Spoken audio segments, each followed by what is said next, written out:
This is Ron Edwards, Master Sommelier and Director of Wine Education for Winebow.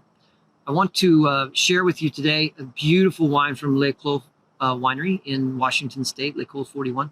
This is their Walla bottling Merlot, and it's just fabulous wine. It's made from two different vineyards, 50% each. Ferguson Vineyard, which is fractured basalt, so volcanic soils, and then Seven Hills Vineyard, which is windblown loess. And it's a really cool way to get the expression of both terroirs into one bottle. The wine is fermented in stainless steel, and then it is racked off into 35% new French oak barrels for 18 months. It is a great example of what happens with Washington State, and that is that you have this beautiful mix of the arid, cool nights when the heat evaporates off the land, and you have that elevation of a high desert plateau, but you also have all of that warm sunshine and heat accumulation during the day. So you get a beautiful mix of very ripe grapes that still maintain their freshness and their acidity. So technical data on this wine is it's 14.5% by volume on alcohol, which is going to give it some power, but it maintains 3.66 as a pH at 6.6 grams per liter total acidity. So it's both rich, powerful, and refreshing all at the same time. The blend is 79% Merlot, 17% Cabernet Franc, and 4% Cabernet Sauvignon. So enough about that. Why don't we taste it? I think it's a great idea. It's got that classic, typical deep ruby to purple color. The nose is super inviting. Caramelized cherries, crushed black plum, fresh blackberries, vanilla, cinnamon, cocoa powder.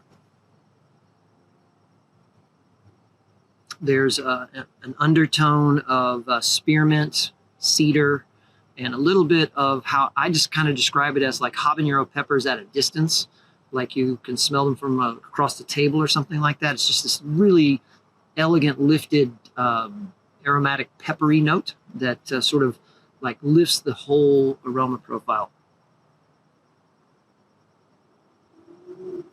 Love that cocoa powder note. The cocoa, the cinnamon, the clove, and the cedar are probably directly related to the oak barrels. The wine smells like it's going to be velvety, if that makes any sense at all.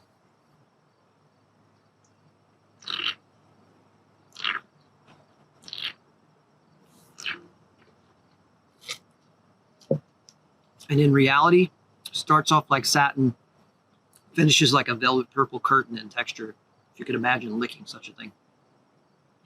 The freshness of this wine is in complete balance with the power behind it.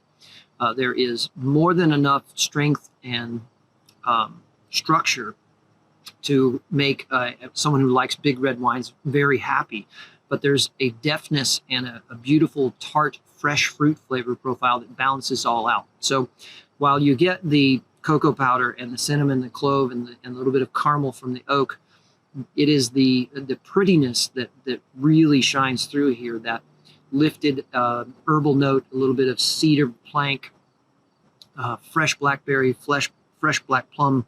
There's a little bit of fresh black currant going on here. It's almost like you're picking it, like you're smelling the black currant leaf and the black currant berries at the same time.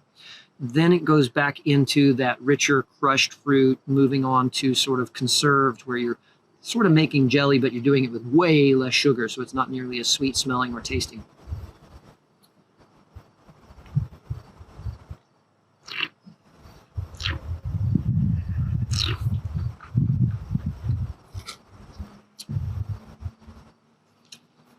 Wine is just really, really well made. Built for age. Certainly all the things that you want in a wine to make it ageable are here. And but at the same time, it's super enjoyable right now. So this is one of those wines you can buy some, drink one now, put a few down for later. I'm really enjoying this wine. I'm pretty sure you will too. So pick up a bottle of the Walla Valley Merlot bottling from Les Clos.